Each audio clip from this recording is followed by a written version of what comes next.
ঘূৰি আছা হা কিয় কঁকাল ঘূৰি আছা কঁকাল ঘূৰিব দিয়া নাই নহয় হা কঁকাল ঘূৰিব নালাগে দেই ভাত খাবা নে কি কিহেৰে খাবা অঁ আৰু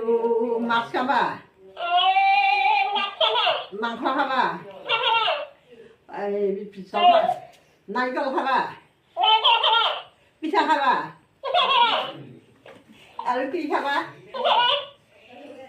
পৰি দি উমনি থাকিবা পৰিয়ে ভিডিঅ' কৰি আছে প্ৰথম চ দ্বিতীয় চ ভৰকে জ নিয় মন্যত মন্যথ মন্যদ